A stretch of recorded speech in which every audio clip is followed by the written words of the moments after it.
sobre a resposta de Deus para os grandes dilemas da vida. E hoje eu quero falar sobre a resposta de Deus para a ingratidão.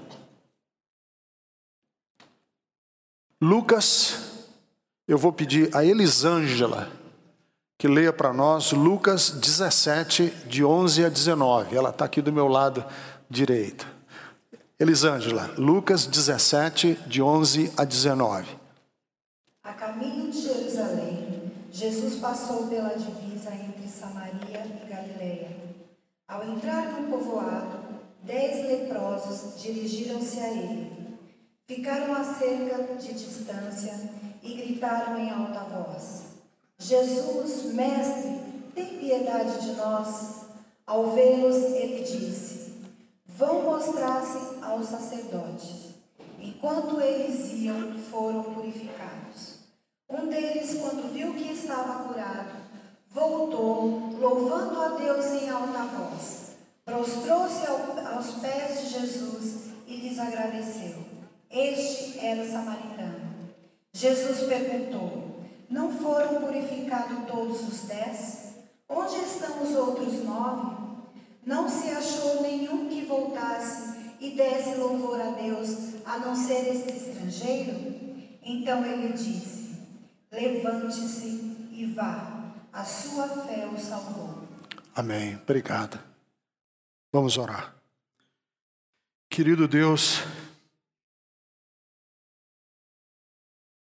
desperta-nos para áreas e dimensões da nossa vida que muitas vezes nós não nos damos conta e que são tão importantes. Ajuda-nos a termos um coração agradecido. Tira-nos, ó Deus, da murmuração. Tira-nos do azedume. Tira-nos, ó Deus, do estreito espaço onde vivem as pessoas eternamente zangadas com a vida e com tudo. Eu te peço que hoje de manhã haja salvação na Betesda, em nome dele, de Jesus. Amém.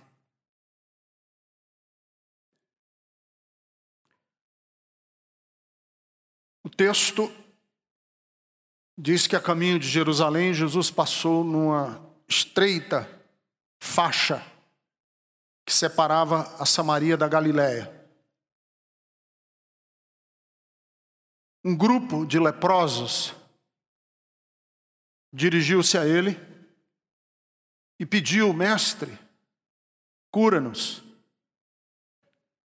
Jesus agiu de acordo com os ritos do judaísmo.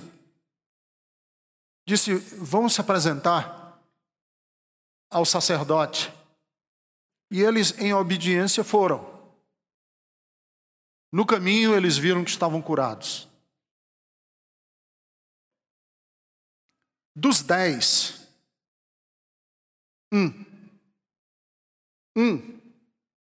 eram 10, mas só um voltou para agradecer.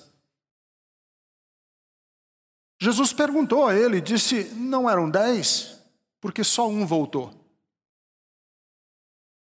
Mas ele estava agradecido, de joelhos, dando glória a Deus. Jesus disse: vai, a tua fé te salvou. E eu me prendi nessa expressão: a tua fé te salvou. Porque aqui Jesus iguala gratidão à fé. E eu duvido que você já tenha pensado que gratidão e fé são iguais.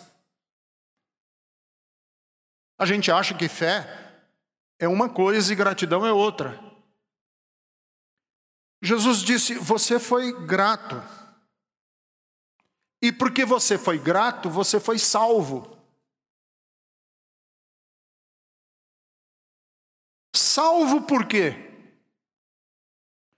Salvo porque quem vivencia a gratidão, vivencia uma dimensão da fé. Então a gente acha que fé é uma coisa assim, sobrenatural, que move os céus. Não, fé é algo muito natural que move o nosso coração a ser agradecido.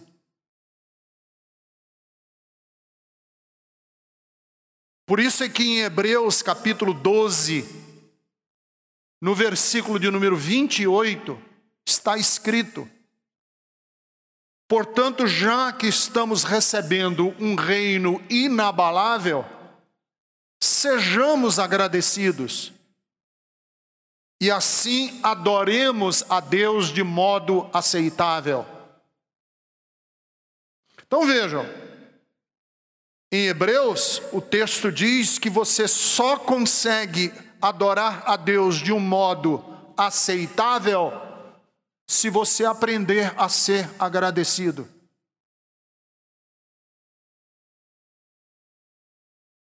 Agora, ser agradecido não é só aprender a dizer mecanicamente muito obrigado, que a gente ensina aos nossos filhos.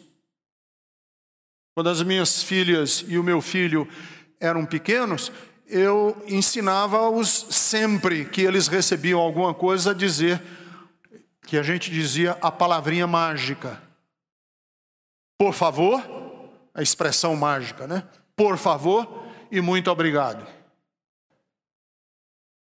Ensinei os meus filhos desde pequeno a dizer muito obrigado.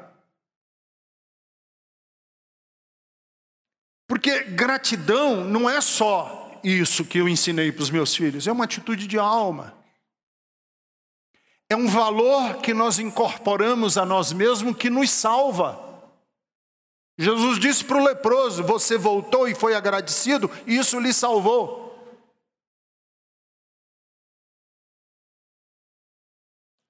Agora, a pergunta, claro, é anterior. A pergunta anterior é: por que é que nós somos muitas vezes tão ingratos? A razão, e eu coloquei algumas razões, e eu coloquei assim: a razão primeira pela qual nós somos ingratos na vida é por negligência. É fácil negligenciar a saúde, é fácil negligenciar o sono, é fácil negligenciar a leitura, mas é extremamente fácil negligenciar a gratidão. Nós simplesmente nos esquecemos de ser agradecidos. A gente deixa para mais tarde. E geralmente nós só somos agradecidos depois que o outro morre. Porque a gente acha que vai ter todo o tempo do mundo para expressar gratidão. De repente a gente perde a pessoa.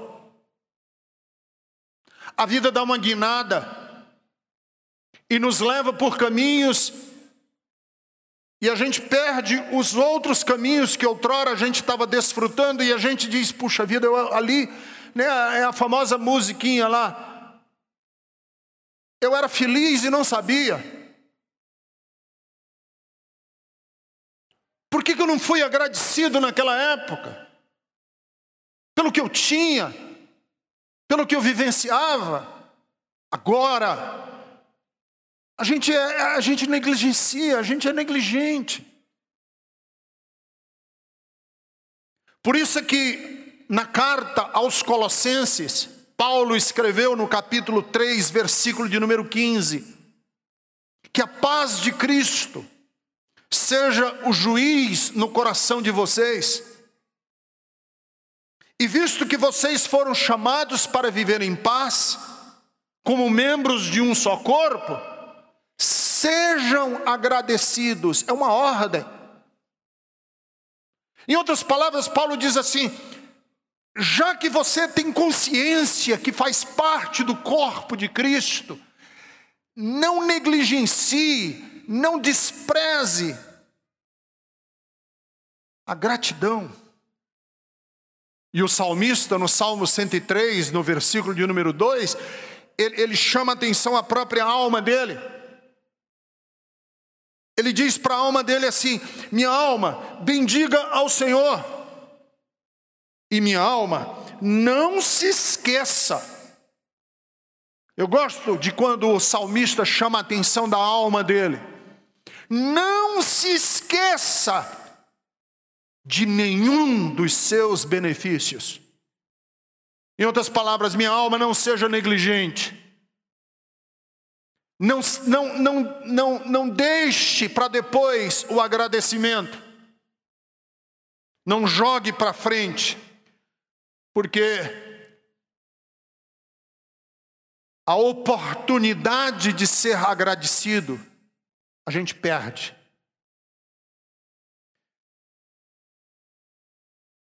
E tem um monge católico que eu gosto muito das coisas que ele escreve, chamado David Steidl Rast.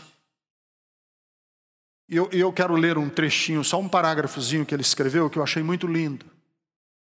Ele diz assim: agora dizemos que o presente, dentro do presente, é a oportunidade. O que é a oportunidade? A oportunidade é o presente dentro do presente. É pela oportunidade que você se sente grato. Não a coisa que lhe é dada, porque se aquilo fosse alguma outra coisa e você não tivesse a oportunidade de aproveitá-la, de fazer alguma coisa com ela, você não se sentiria grato com ela. Oportunidade é o presente dentro de todos os presentes. E nós temos um ditado: a oportunidade só dá uma chance. O que é gratidão? É aproveitarmos a oportunidade na única chance que ela nos dá. Porque a oportunidade é uma chance de você expressar, de você ser grato. Então por que nós somos ingratos? Porque a gente é negligente. Mas tem outra razão pela qual nós somos ingratos. Uma outra razão pela qual nós somos ingratos é pelo nosso sentimento de onipotência. O que é o sentimento de onipotência? O sentimento de onipotência, que é falso, claro que ninguém é onipotente, ele é falso. É aquele sentimento de que nós nutrimos dentro da gente, que diz o seguinte: eu vou ser grato a quem? Eu conseguiria sem a ajuda de ninguém. Eu consigo, eu posso, eu faço, eu não preciso de você. Esse é o sentimento de onipotência. Esse sentimento de onipotência que nos rivaliza com Deus, que nos põe em rivalidade com Deus. Porque Deus é onipotente. Mas nós ficamos em rivalidade com Deus porque a gente diz assim: tá bom, eu vou para a igreja, eu vou quebrar teu galho, viu, Deus? Tá bom, eu vi até um adesivo um desses dias num carro que dizia assim: dê uma chance para Jesus. E eu fiquei revoltado com isso. Como uma chance? Parece que Jesus está de pires na mão dizendo: me queira, por favor. E a gente diz: eu vou pensar no teu caso. Porque nós nos sentimos capazes. Então, se eu sou capaz, se eu consigo, se na força do meu braço eu faço o que eu quero e eu alcanço o que eu consigo, eu vou ser grato a quem? Eu vou ser grato a quem? Eu não tenho que agradecer ninguém. Eu consigo, eu me basto. E se você faltar, eu arranjo outro meio de chegar onde eu quero chegar. E se você não me ajudar, eu próprio sou a solução do meu problema, porque eu me basto. Esse é o sentimento de onipotência. E esse sentimento de onipotência não deixa a gente ser agradecido a ninguém.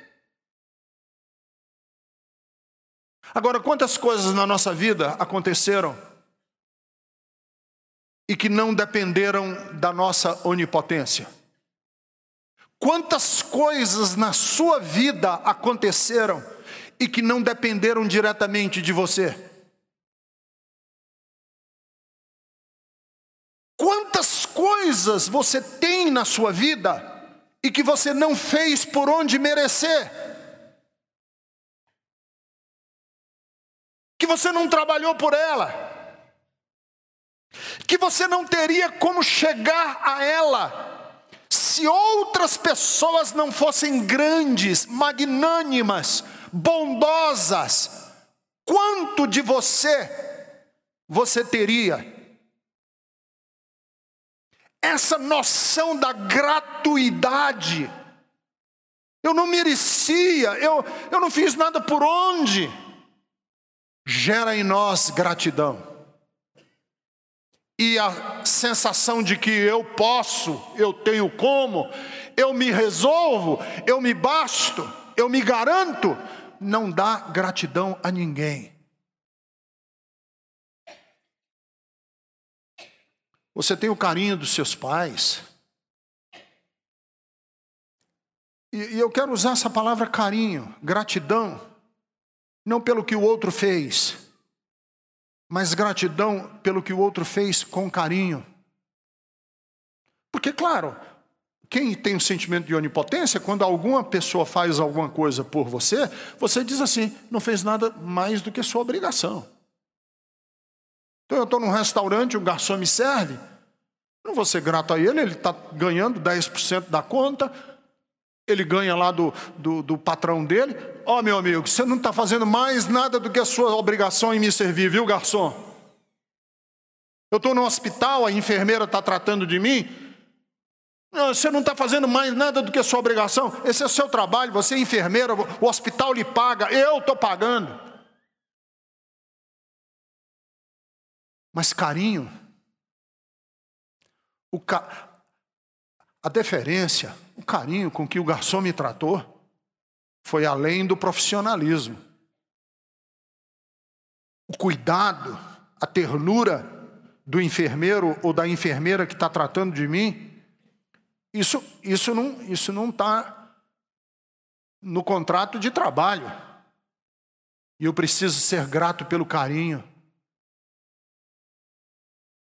O marido trabalha em casa, sei lá, levou o lixo lá na rua. Não fez nada mais do que a sua obrigação, você é meu marido. Não. Seja grata pelo carinho.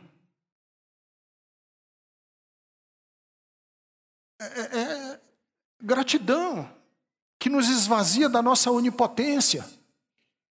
Porque onipotência não gera carinho em ninguém. O manda-chuva, o autoritário, eu posso ter um serviçal me servindo se eu for um tirano, se eu for um autoritário, as pessoas me servem, mas elas nunca vão me servir com carinho. Porque carinho, ninguém ganha com autoritarismo. Por isso a gratidão pelo carinho que o outro teve comigo, pelo empenho. O empenho dos seus professores que lhe ensinaram. O empenho daquela pessoa que saiu do caminho para lhe ajudar, para lhe dar a mão. Você não está agradecendo porque ele foi pago para lhe dar aula, o professor. Você está agradecendo porque ele se empenhou por você. Gratidão que nos esvazia da nossa onipotência, ou o nosso reconhecimento de que a gente não tem tudo que a gente acha que o nosso braço vai nos suprir, e que se não fosse o outro, seu pai, sua mãe, seu filho, seu amigo, o seu pastor.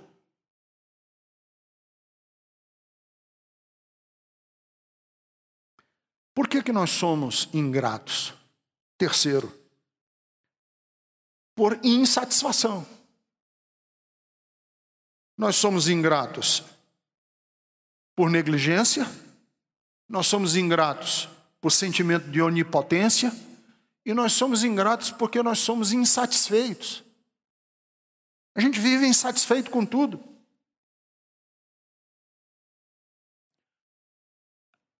Tudo que a gente tem, a gente ainda acha que é pouco. A gente podia ter mais. Então, para que eu vou ser grato pelo pouco que eu tenho se eu estou com raiva que eu não tenho mais? Então, eu nunca sou grato, porque eu sou sempre querendo mais.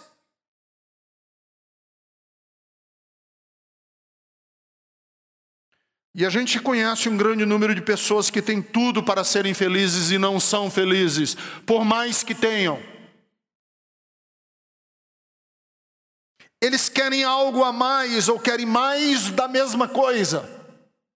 E o mais, essa palavra mais não tem valor nenhum. Então nós nunca somos gratos, porque está sempre faltando alguma coisa. Cara, você tem um relógio legal. Não, mas esse relógio não vale nada. Você precisa ver o relógio que o meu amigo tem. Eu, quando fiz 25 anos de casado, fui comprar uma aliança para dar para minha mulher. Estava lá no balcão da relojoaria, da joalheria. E eu vi um relógio assim. Achei a coisa mais fantástica do mundo. Mas quando eu vi o preço, eu falei para a mocinha que estava me atendendo. Eu falei, nossa, que relógio caro, R$8.500. Ela olhou para mim e disse, não, senhor, 85 mil, o senhor está lendo errado.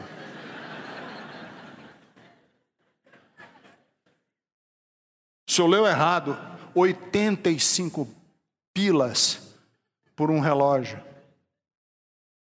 Aí eu fico pensando, se o meu negócio é relógio,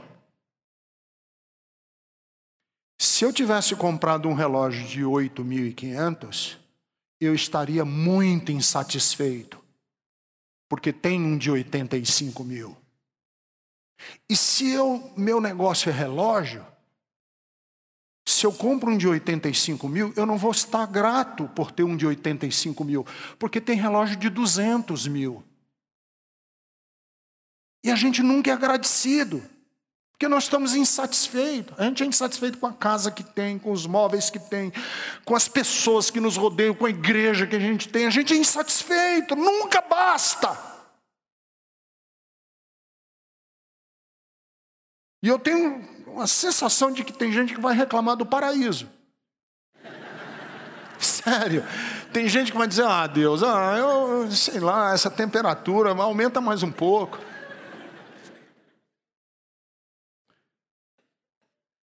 Está muito frio, eu quero mais quente. O outro, não, eu quero mais frio. Vai ser uma confusão lá no paraíso.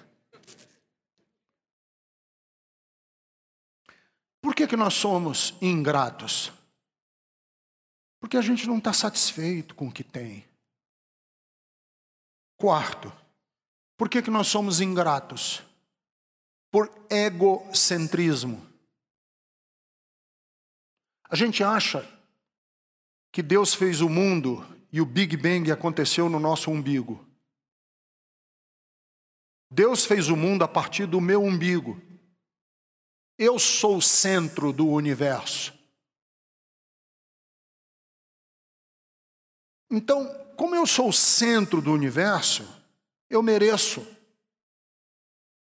E quem vive a dimensão do eu mereço, nunca é grato. Porque eu mereço. E merecimento não gera gratidão. Eu mereço. Se eu mereço, você não fez nada mais do que a sua obrigação. Eu mereço. O mundo me deve. Deus me deve. Por que eu teria que agradecer por você ter feito a mim o que eu mereço? Eu sou o centro do universo. Eu mereço mais do que todo mundo.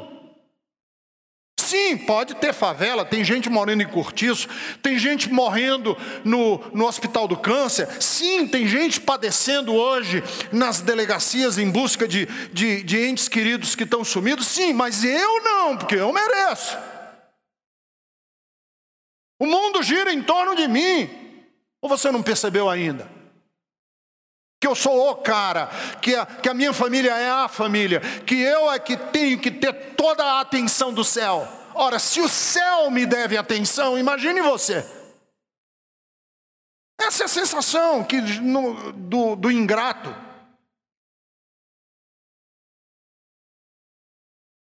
Quinto, nós somos ingratos por comparação. A gente se compara com os outros. E geralmente a gente só se compara com quem está numa situação melhor do que a nossa. Como eu vou ser grato pelo meu carro, se eu acabei de ver esse mané aqui do meu lado com um carro melhor do que o meu? Olha para a cara dele e olha para a minha. Como que eu vou ser grato por essa espelunca que eu tenho? Por esse porcaria de carro? Se tem gente que dirige carro melhor do que o meu.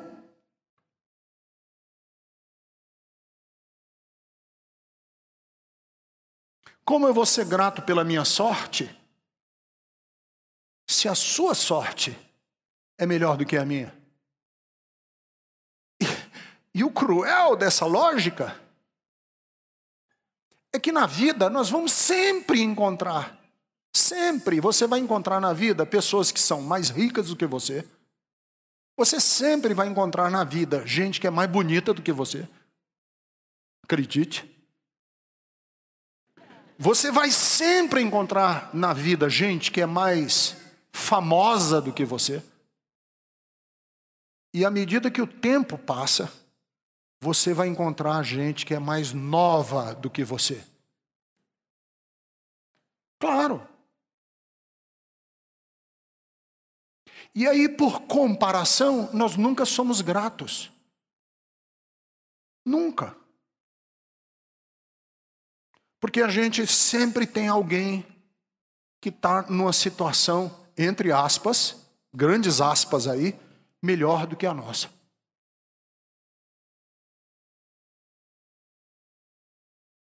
Quais são os problemas da ingratidão?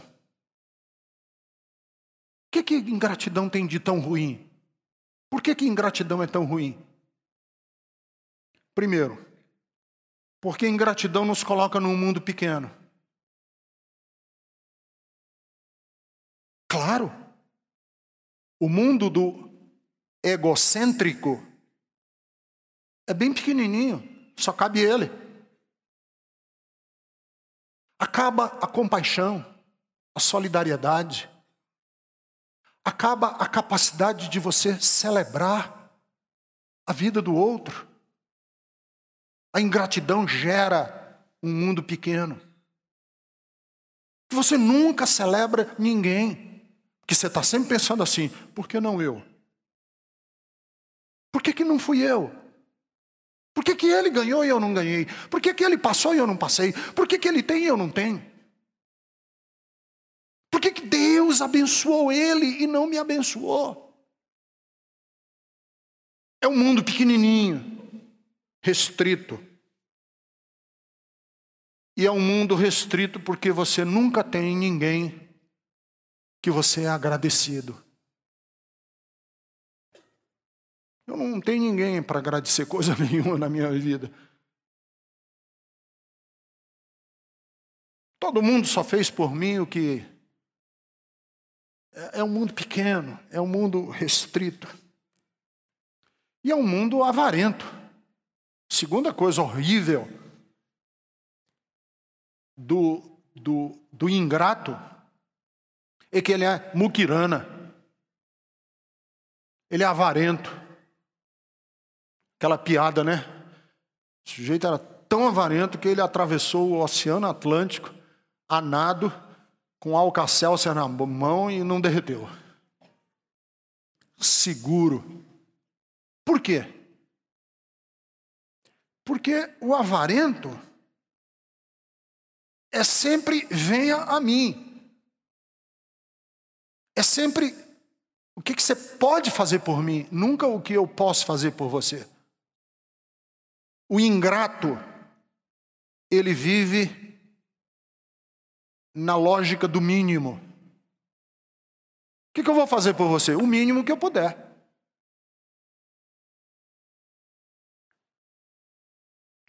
Que é diferente, né? Da mulher que quebrou o perfume caríssimo na cabeça de Jesus, lembra? Ela derramou um perfume caríssimo sobre a cabeça de Jesus. E claro, todo mundo reclamou. Esse dinheiro podia ser dado. Todo mundo não, vírgula. O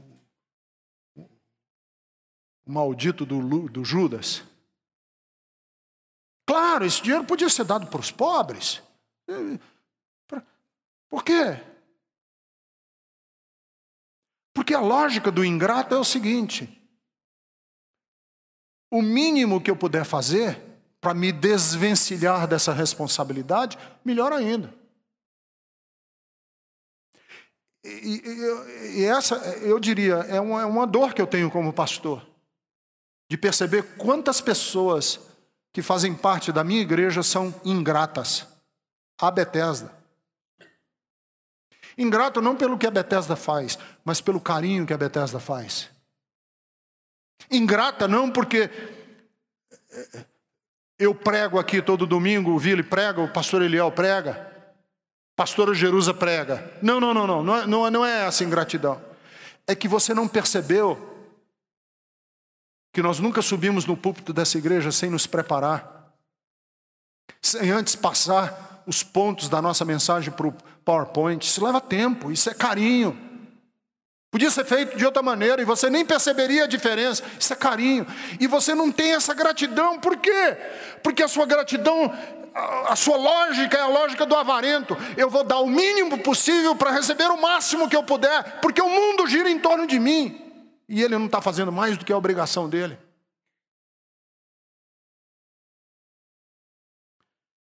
Qual é o problema? Qual é o mal da ingratidão?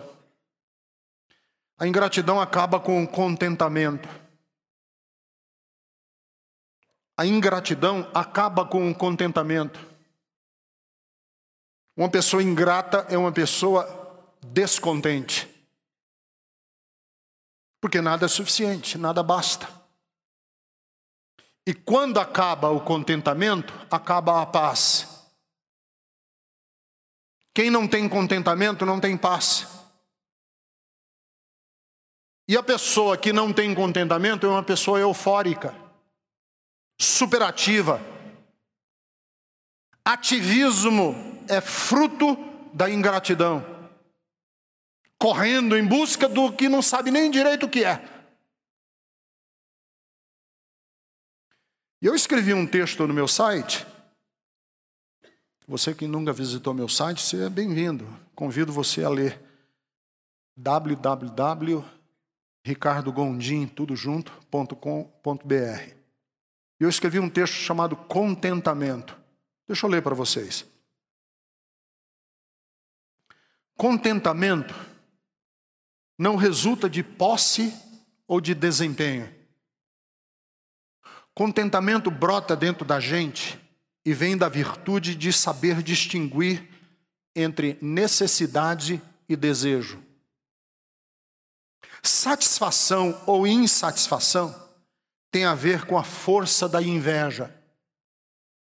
Desejo mimético. O que é desejo mimético? É desejo de imitar o outro. Cobiça do que o outro é e possui, se tornará ou não responsável pela aflição do descontentamento. Daí o dicionário definir contentamento como a experiência de estar alegre e não desejar mais do que se tem. O contente carrega dentro de si uma paz parecida com a da lua quando descansa na lagoa, do sino que badala na capela da aldeia ou do ribeiro que se sabe destinado a morrer no oceano. Quando há contentamento, O coração desiste de recuperar o passado que se foi, de antecipar o futuro que ainda não chegou. Na satisfação, passeios idealizados à infância e viagens angustiadas ao porvir cedem à realidade do dia a dia, do cotidiano. Respeitar o presente pressupõe abandonar a frase assim que eu conheço muita gente que vive com essa frase, assim que. O salário assim que for suficiente.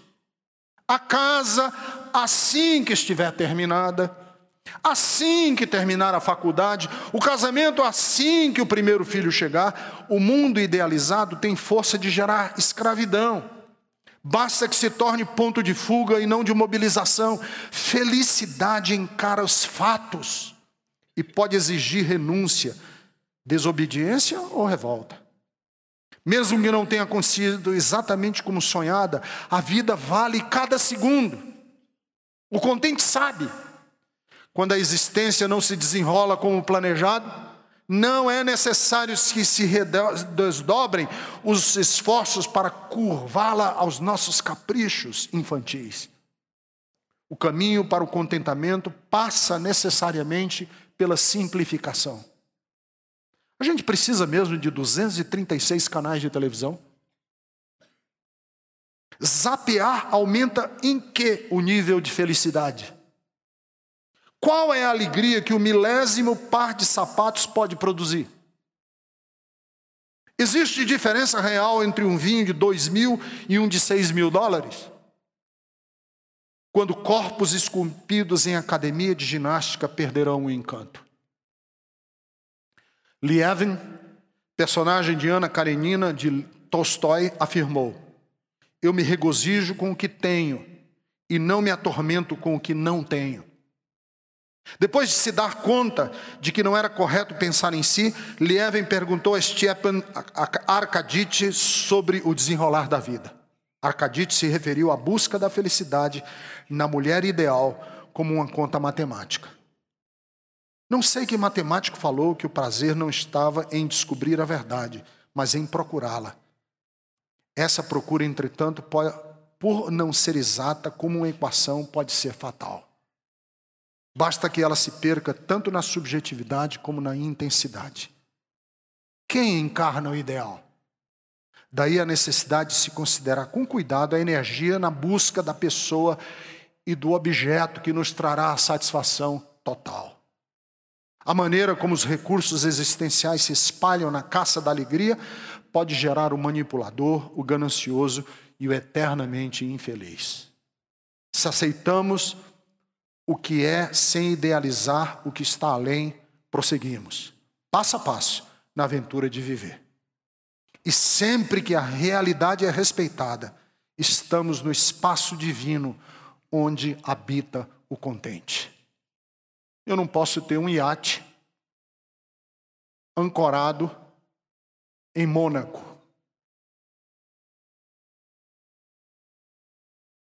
Ah, mas eu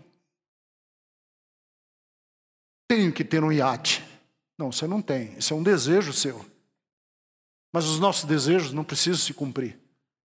Por isso, seja grato. Grato pelo que você tem. Qual é a resposta de Deus para a gratidão? Qual é a resposta? Primeiro, tome cuidado para não presumir realidades da vida que você tem como garantidas.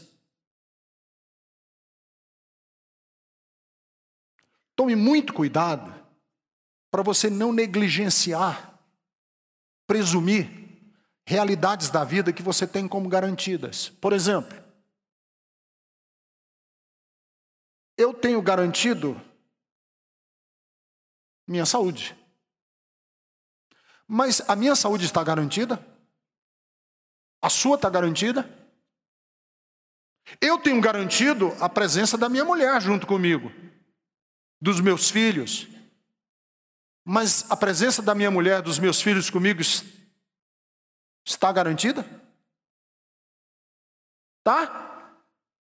Claro que não, eu posso perdê-los de hoje para amanhã. Não sei se você prestou atenção, que dos 10 leprosos que foram curados, um voltou. E este que voltou era de qual nacionalidade? Ele era samaritano. Você não se perguntou por que Jesus escolheu um samaritano para ser o agradecido? Por que um samaritano? Quer dizer que Jesus está querendo nos ensinar que os samaritanos são mais nobres do que os judeus? Não, o samaritano é gente igual a gente. Por que foi o samaritano o que voltou? Você sabe por quê? Porque o judeu tinha como garantido. O judeu tinha como líquido e certo. Ele cumpriu o ritual. Eu vou para o sacerdote. Você sabe uma coisa que eu já percebi aqui na Betesda? Pessoas que não têm uma história evangélica são mais agradecidas pela pregação que ouvem do que o evangélico que tem como garantido. O samaritano era estrangeiro, aquilo era uma novidade para ele. Aquilo foi absolutamente desconcertante para ele. Como é desconcertante uma pessoa que entra aqui e ouve a mensagem e diz: eu fiquei maravilhado. E o crentão da Betesda sai daqui dizendo: mais um culto. Para que eu vou ser agradecido? Foi mais uma pregação. Mais uma vez o pastor gritou. E o outro entrou aqui e disse: muito obrigado.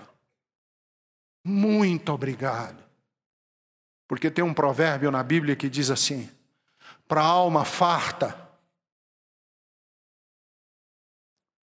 o doce é enjoativo, mas para a alma sedenta, para a alma faminta, até o amargo lhe é doce. Quem tem fome e sede, claro, para eles era líquido e certo. Eu já ouvi isso aí 1000 vezes. Isso aí é uma coisa. Mas para o samaritano, E aqui está uma definição que eu quero dar de milagre para vocês. Risque da sua cabeça a ideia de milagre como uma coisa sobrenatural que acontece. Você sabe o que é milagre? É quando qualquer evento, qualquer coisa do dia a dia nos deixa boquiabertos. Mesmo coisas triviais da vida.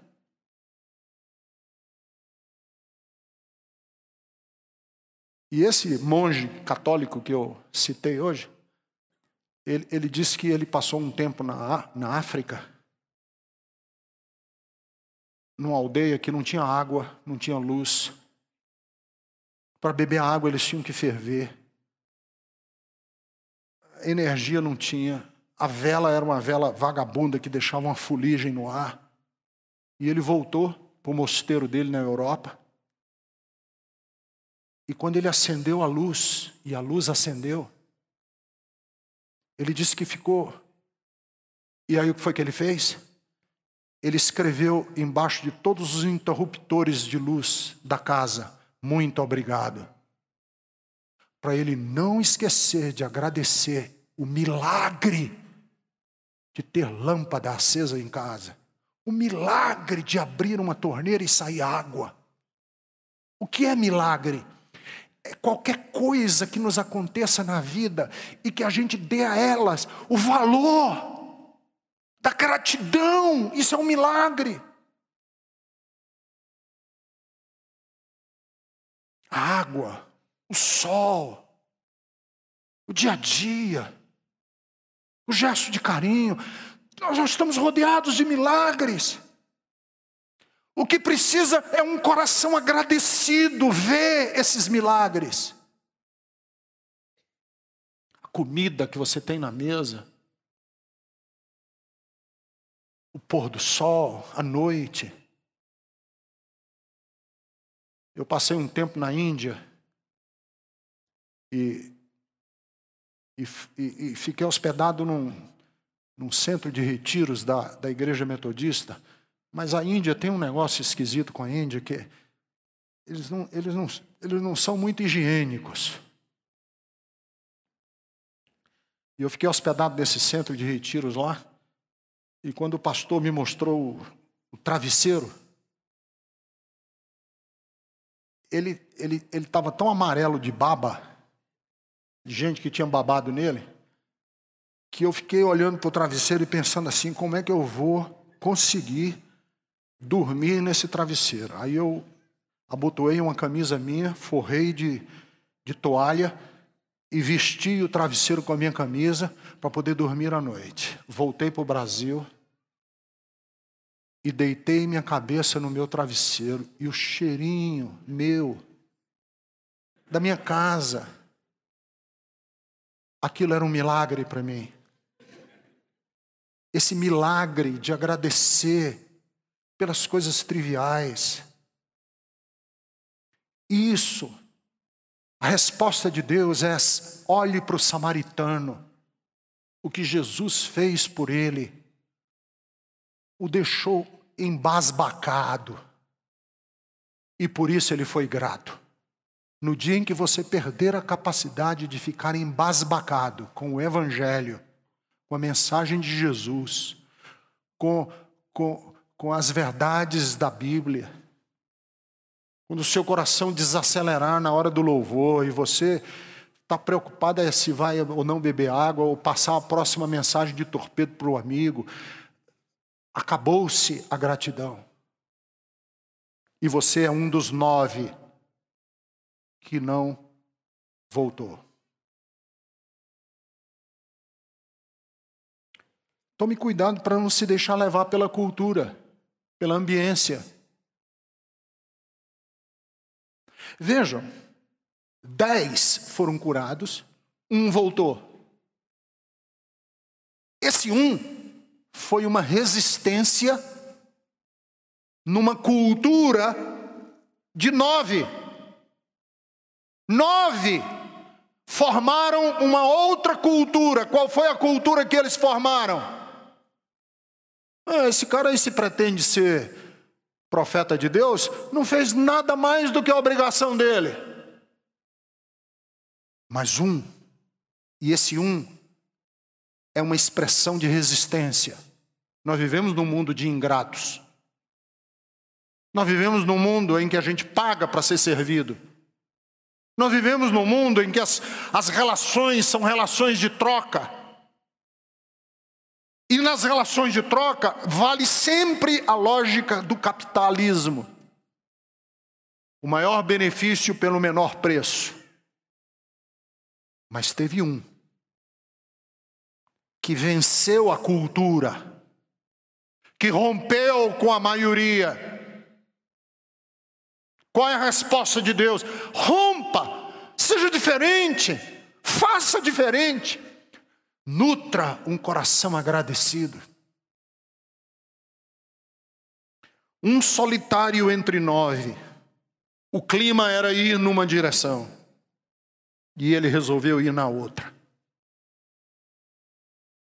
E é claro, eu fico imaginando na hora em que ele disse assim: não vou com vocês não, eu vou voltar lá agradecer.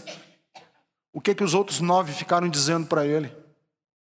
Panaca, bobo, vamos em frente.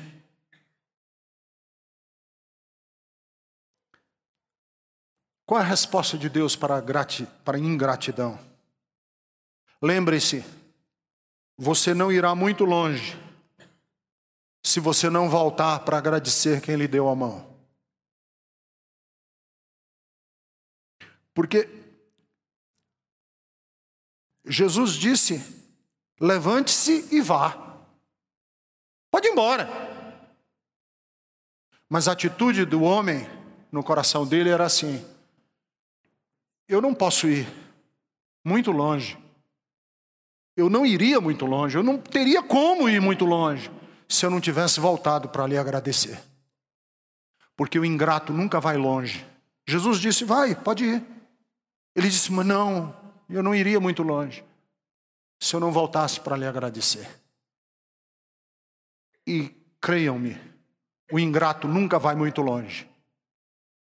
O ingrato, se ele não voltar para agradecer, o caminho dele é curto. Por isso esse homem, esse samaritano voltou. Disse: Senhor, eu sei que o Senhor quer que eu vá. O Senhor quer que eu siga em frente. Mas eu sei que eu não iria muito longe se eu não fosse agradecido a você. Você é agradecido a quem? Você tem uma atitude de gratidão à vida, a Deus, a gratuidade. Pense comigo, você ouve em estéreo. Nós não ouvimos mono, a gente ouve estéreo. Nós temos 2 ouvidos que, de um lado e do outro, que afina os sons para a gente ouvir em estéreo. Deus podia ter feito a gente ouvir mono.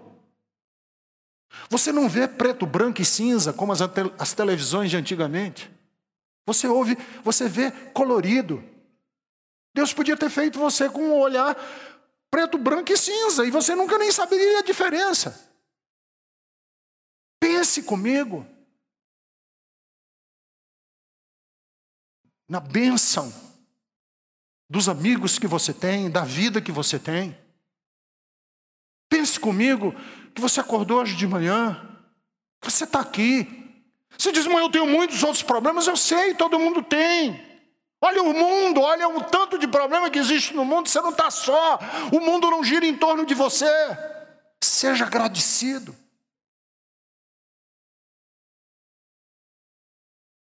Você quer seguir na vida? Volte. E por último, gratidão.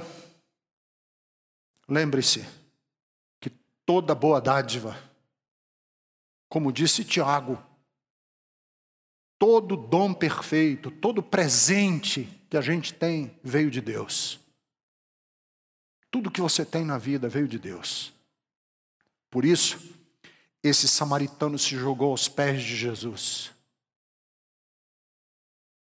E eu posso dizer assim: uma pessoa ingrata é uma pessoa fria na sua relação com Deus.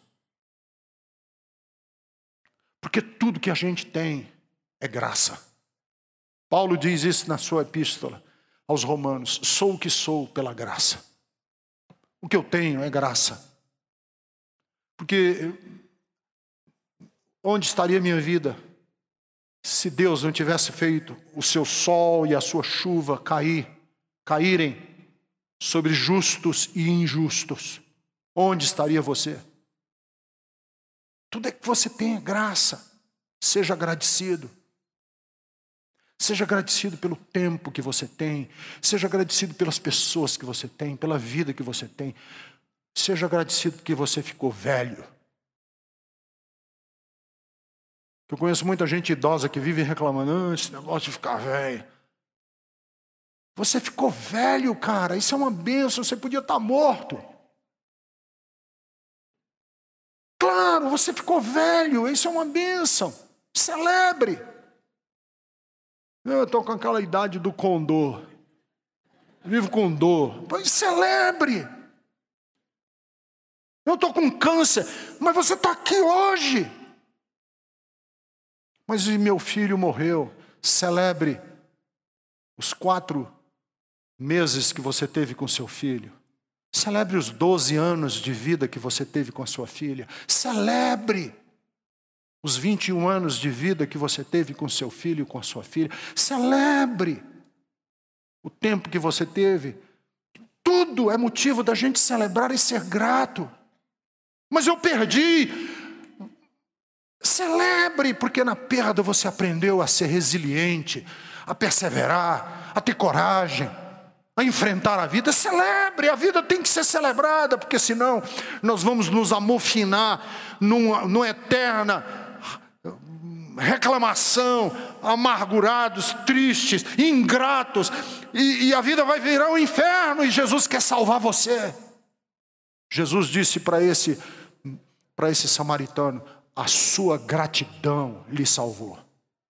E eu conheço muita gente que pensa que vai para o céu, mas ainda não está salvo, porque não aprendeu a ser grato. Foi a sua gratidão que lhe salvou. A sua gratidão é uma expressão de fé. A sua fé te salvou. Fé como? Ele se ajoelhou e agradeceu. E nós precisamos ter essa mesma atitude.